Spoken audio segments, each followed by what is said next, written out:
Was Paddington Bear falsely accused of a crime? He was, according to SKC Dark Phoenix 6, who said, Paddington, when he went to a prison for a crime he didn't even commit. One of the few things that make us optimistic about the world we live in is that the above sentence is a perfectly accurate plot summary of the film Paddington 2, and that Paddington 2 is an intelligent movie that is thoughtful about the topic of prison reform. But we seem to be getting ahead of ourselves again.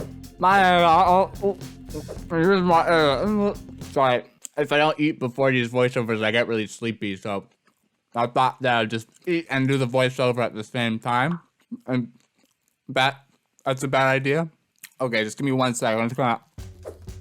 My name is Isaac, and this is my editor, Angus. We are in charge of Screen Rant's Comment Response Division. And today is a somber episode because we're checking out your answers to the question, what was the last movie that made you cry? Physiology Shark says, the old man, played by Harrison Ford, dies of a gunshot. Spoilers for a 100-year-old book, I guess, but yeah, that makes a lot of sense. It's especially impressive that Harrison Ford was able to pull off such an emotional scene when he was acting opposite this. Yes, that's right, if you were unaware, instead of animating a dog from scratch or, I don't know, using a real dog, the producers of Call of the Wild dressed up an actor, Terry No Terry, best known for playing motion capture monkeys, as a dog and made him pal around with Harrison Ford. It was at first a bit challenging, but then became quite good fun. Also, double tangent, but we don't think we'll be able to bring up this piece of trivia again. So, the first movie ever released under the studio name 20th Century Fox was an adaptation of Call of the Wild. And the last movie ever released under that name was, you guessed it, an adaptation of Call of the Wild. That's interesting, right? Right, guys?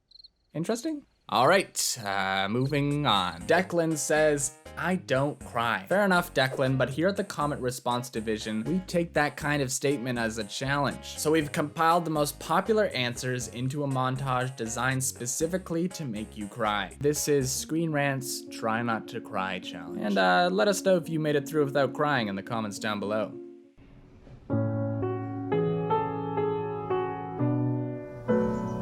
What do we do?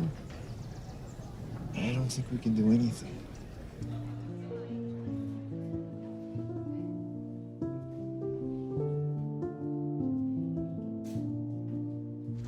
I don't want to go. I don't want to go, sir. Please.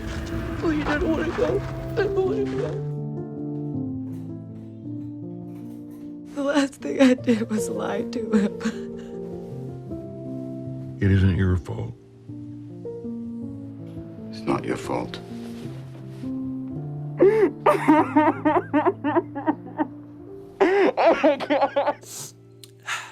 Okay, I think that's enough.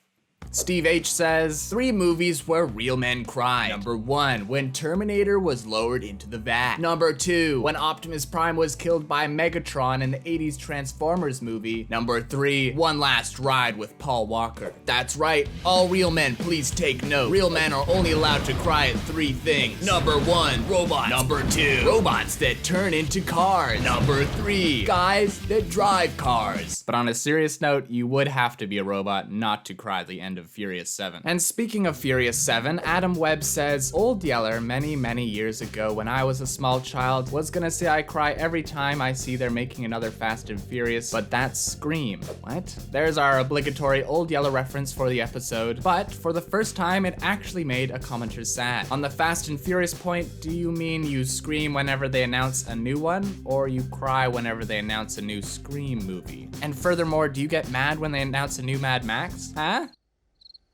I guess that's a new low. Ali Biam says, he still walks to the end of the docks every morning, every day, waiting for you. Arthur Curry to Atlanta. Good point. We thought it was just us. It's strange that Aquaman is a movie that contains all of these things. An octopus playing a drum solo, a villain named Ocean Master, Willem Dafoe riding a shark, Julie Andrews playing a giant sea monster with no face, underwater dinosaurs, giant crab people, Dolph Lundgren on a seahorse, and a Pitbull cover of Africa. Skippity-doo-wop and flip the beat.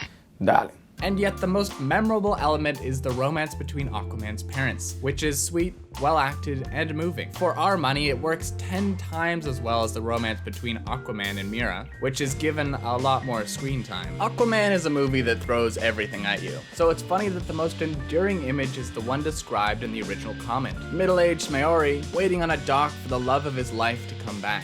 Pretty cool if you ask us. Blaze says, I'm not going cap. I was said watching Smurfs when she was just a blob. Okay, first of all, we appreciate your honesty. Secondly, we watched all the Smurfs clips we could without actually watching the full movie, and we couldn't figure out exactly what you were talking about, but whatever it was, we assumed that it was very sad. The only thing we found when we searched Smurf blob was this very bitter Smurfs 2 review by Entertainment Weekly's Owen Gleiberman, which reads in part, the trouble with this stunted sequel is that the doughy, blobby-hatted Smurfs are mostly window dressing for an abrasive slapstick bash built around a tiresome kidnap plot, pancake flat gags about Facebook and Smurf home syndrome, and Neil Patrick Harris mugging his way through the role of a daddy with daddy issues who once again helps out our heroes. And I thought my sentences ran on. Even Tom Cruise would get tired reading this one. No? No one?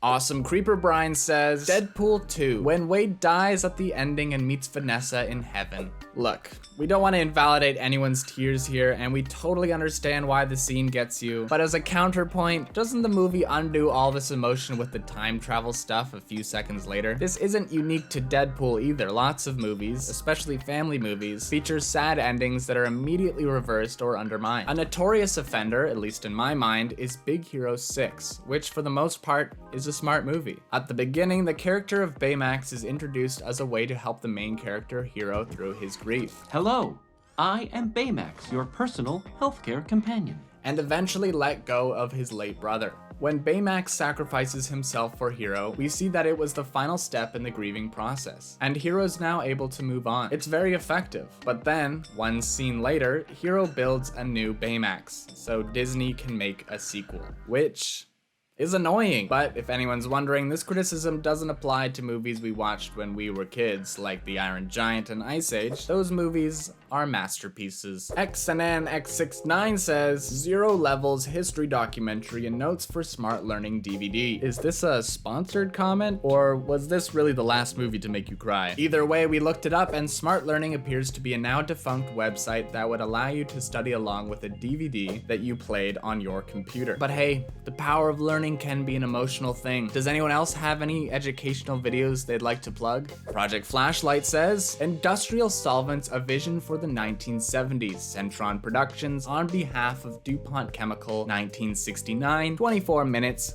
color. All right, I guess someone actually did have another one.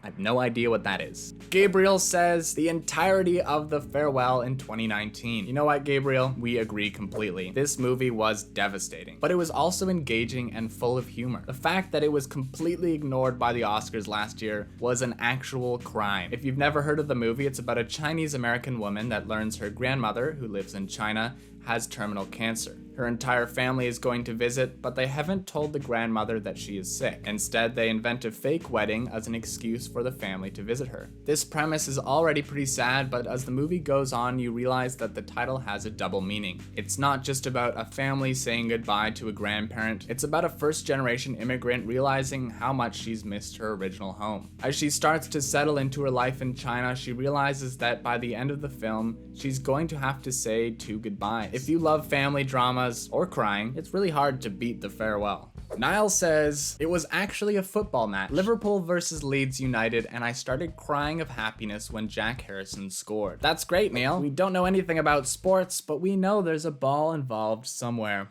Addy says, the only movie that made me cry was Train to Busan 1. The end made me cry. No need to hide your comment, Addy. We agree that Train to Busan had a very solid emotional payoff for a zombie action movie. And while we're here, we have to recommend Train to Busan. It came out after the zombie craze was pretty much over, but it's one of the best recent examples of the genre. If you like horror or disaster movies, check it out. Enrique says, you're the best of all of us, Miles. You're on your way, just keep going. Just keep going. Oh man, this moment destroyed us. And it's only made better by the scene right after, when Miles uses his dad's words to self-actualize into the Spider-Man we always knew he was. What a beautiful sequence. In terms of rousing inspirational scenes, the only recent one that comes anywhere close is the running scene from Creed. Or was that just us? And that's been our very emotional episode for this week. If you'd like to see more of our videos, check out the playlist on the Screenrant Channel page. And while you're there, click the community tab and leave us an answer to one of our questions. And as always, subscribe to Screenrant for more Call of the Wild trivia. And if you made it this far in the video, let us know down below if your dog was played by an actor, who would you want that actor to be? Alright,